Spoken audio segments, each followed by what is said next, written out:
Hello friend, स्वागत है आप लोगों का हमारे चैनल यूजीसी नेट एकेडमी साहित्य में।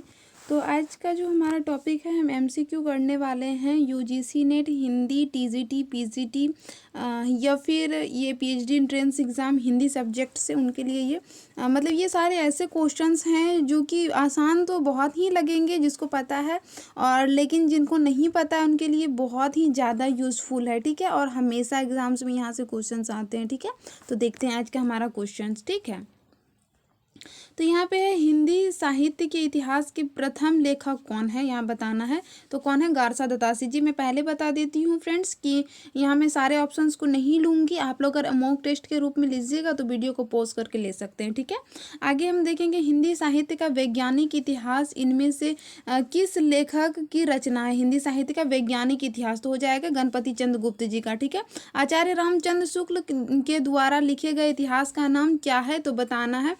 तीसरा नंबर क्वेश्चन है हमारा हिंदी साहित्य का इतिहास। ठीक है, तो यहाँ पे आ जाएगा गो नंबर। आगे देखेंगे चौथा नंबर जो है हमारा, चौथा नंबर है डॉक्टर नागेंद्र ने इनमें से किस ग्रंथ का संपादन किया है? तो बताना है। तो इसका आ जाएगा हिंदी, डॉक्टर नागेंद्र ने चौथा नंबर का हो जाएगा हमारा हिंदी साहित्य का वृहत इतिहास। ठीक है, आगे देखेंगे हम पांचवा नंबर हिंदी साहित्य का प्रथम इतिहास ग्रंथ किस भाषा में लिखी गई है? तो बताना है पांचवा नंबर का फ्रेंच भाषा में। ठीक है, छठा नंबर क्वेश्चन देखेंगे किस इतिहास लेखक ने अपने इतिहास ग्रंथ में 500 कवियों का विवरण सम्मिलित किया है? छठा नंबर क्वेश्चन आ जाएंगे यहाँ पे मिश्र बंधु जी ने। ठीक है, आगे हम देखेंगे यहाँ पे 7 नंबर क्वेश्चन, इनमें से कौन सा प्रथम कालखंड के लिए आचार्य रामचंद्र शुक्ल ने लिया है? तो बताना है प्रथम कालखंड आचार्य रामचंद्र शुक्ल ने लिया है, बताना है। तो हो जाएगा वीर गाथा काल लिया है इन्होंने। ठीक है, आगे देखेंगे हिंदी साहित्य का इतिहास जनता की चित्तवृत्ति का संचित इतिहास है, किसका कथन है? तो डॉक्टर आचार्य रामचंद्र शुक्ल जी का। ठीक है, 9 नंबर क्वेश्चंस देखेंगे हम। रामचंद्र शुक्ल ने वीर गाथा काल का प्रारंभिक सीमा क्या माना है? तो यहाँ बताना है आप लोगों को। तो यहाँ पे आ जाएगा विक्रम संवत 1050 से 1375। ठीक है, वीर गाथा काल। 10वां नंबर क्वेश्चन हम देखेंगे तो यहाँ पे आ जाएंगे राहुल सांकृत्यायन ने हिंदी का पहला कवि किसे माना है? तो यहाँ पे बताना है। 10 नंबर क्वेश्चन का हमारा आंसर हो जाएगा सहरपा को। 11 नंबर क्वेश्चन विशलदेव रासो के रचयिता कौन है? तो यहाँ पे बताना है नरपति नल्ला। ठीक है, 12 नंबर क्वेश्चन इनमें से कौन सा रासो काव्य श्रृंगार रस प्रधान और वीर रस प्रधान नहीं है? कौन सा है जिसमें कि श्रृंगार रस प्रधान भी नहीं है और वीर रस प्रधान भी नहीं है? नहीं वाले क्वेश्चंस भी बहुत पूछे जा रहे हैं। ठीक है, तो विशलदेव रासो जो है वो श्रृंगार और वीर रस प्रधान नहीं है। ठीक है, आगे देखेंगे हम 13 नंबर क्वेश्चन। परमाल रासो सामान्यतः प्रचलित नाम है किसका है? जो परमाल रासो नाम है अल्लाखंड का, अल्लाखंड या फिर परमाल रासो, दोनों एक ही नाम है। ठीक है, आगे देखेंगे हम। आगे जो है हमारा सॉरी फ्रेंड, थोड़ा यहाँ पे लगता है नंबरिंग मिस्टेक्स हो गया है।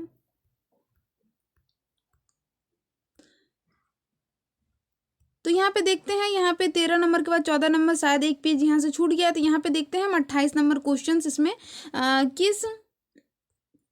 किस कवि को अपभ्रंश का वाल्मीकि कहा जाता है? तो 28 नंबर क्वेश्चन का हमारा आंसर हो जाएगा यहाँ पे स्वयंभू को। 29 नंबर क्वेश्चन अपभ्रंश एवं राजस्थानी भाषा के मिश्रण से बनी भाषा कौन सी होती है? तो यहाँ बताना है। तो हो जाएगा डिंगल, क्या अपभ्रंश और राजस्थानी। ठीक है, 30 नंबर क्वेश्चन है पृथ्वीराज रासो द्वारा रचित पृथ्वीराज रासो के रचयिता कौन है? तो यहाँ पे बताना है चंद्रबर दाई जी हैं। ठीक है, 31 नंबर क्वेश्चंस देखेंगे महापुराण के रचनाकार कौन है?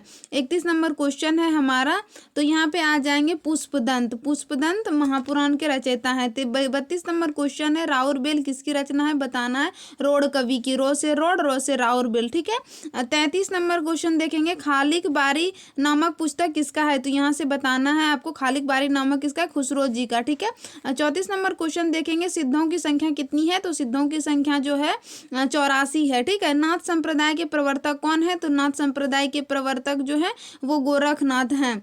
36 नंबर क्वेश्चन देखेंगे अलवार भक्तों की संख्या कितनी है? तो अलवार की संख्या कितनी है? यहाँ पे आ जाएंगे 12, रामानुजाचार्य ने किस मत का प्रवर्तन किया है, तो यहाँ पे बताना है 37 नंबर क्वेश्चन। तो रामानुजाचार्य ने जो है विशिष्ट द्वैताद्वैतवाद, 37 नंबर विशिष्ट द्वैताद्वैतवाद। 38 नंबर क्वेश्चन देखेंगे हम, मध्वाचार्य द्वारा प्रवर्ती मत है कौन सा, मध्वाचार्य ने कौन सा मत को दिया है। तो ठीक है, तो यहाँ पे देखना है 38 नंबर का क्वेश्चन का आ जाएगा यहाँ पे द्वैतवाद। ठीक है, द्वैतवाद। ठीक है, आगे हम यहाँ देखेंगे 39 नंबर क्वेश्चन, वल्लभाचार्य ने किस सिद्धांत का प्रवर्तन किया है, वल्लभाचार्य ने किस सिद्धांत का प्रवर्तन किया है, तो शुद्ध द्वैतवाद। ठीक है, आगे देखेंगे हम यहाँ 40 नंबर क्वेश्चन, गौड़ीय संप्रदाय के प्रवर्तक हैं कौन है, यहाँ पे बताना है तो चैतन्य महाप्रभु। 41 नंबर क्वेश्चन, निम्बकाचार्य द्वारा प्रवर्तित सिद्धांत कौन सा था, निम्बकाचार्य द्वारा, तो बताना है यहाँ पे 41 नंबर क्वेश्चन का हो जाएगा द्वैताद्वैतवाद। ठीक है, निम्बकाचार्य। इसका 42 नंबर क्वेश्चन देखेंगे, कबीर का जन्म कब हुआ है, ये बताना है आप लोगों को। तो यहाँ पे आ जाएंगे 1358। ठीक है, आगे देखेंगे इनमें से कौन सी रचना कबीर की है, ये कौन सी रचना कबीर की है। हाँ, 43 नंबर क्वेश्चन देखेंगे, बीजक कौन सा ग्रंथ जायसी द्वारा रचित है, यहाँ बताना है 44 नंबर अखरावट। ठीक है, और यहाँ पे देखेंगे फिर जायसी द्वारा रचित महाकाव्य है कौन सा, जायसी द्वारा रचित महाकाव्य है कौन सा, तो यहाँ पे आ जाएंगे पद्मावत। ठीक है, 46 नंबर क्वेश्चन देखेंगे, पद्मावत की रचना किस भाषा में हुई है, तो अवधी भाषा में हुई है। कुतुबन द्वारा रचित ग्रंथ का नाम क्या है, बताना है यहाँ पे मृगावती। ठीक है, ज्ञानदीप के रचयिता कौन है, यहाँ पे बताना है 48 नंबर क्वेश्चन का आंसर है शेख नबी।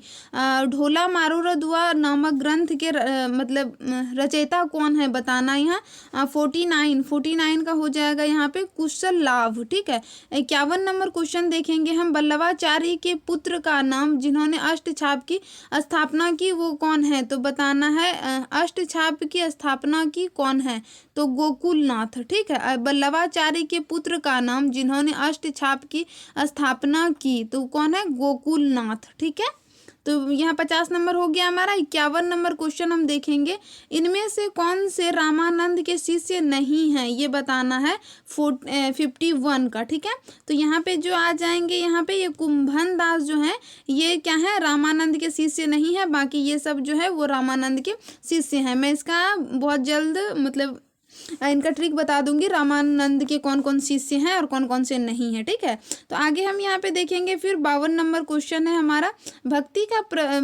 का प्रारंभ कहाँ से हुआ है। ठीक है, तो हो जाएगा दक्षिण भारत से। बीजक किस कवि की रचना है, तो कबीर की।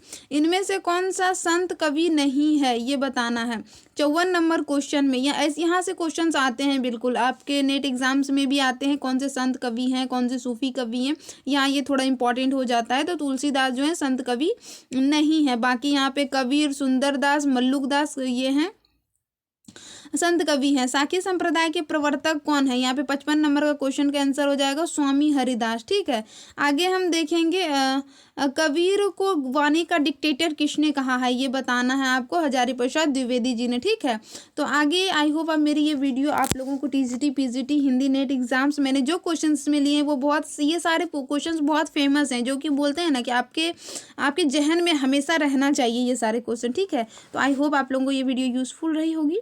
अगर यूजीसी नेट की तैयारी कर रहे हैं तो आप मेरे साथ जुड़ सकते हैं। अगर आप पेपर 1 से जुड़ना चाहते हैं तो मैम का class easy notes for you online study channel आप जुड़ सकते हैं।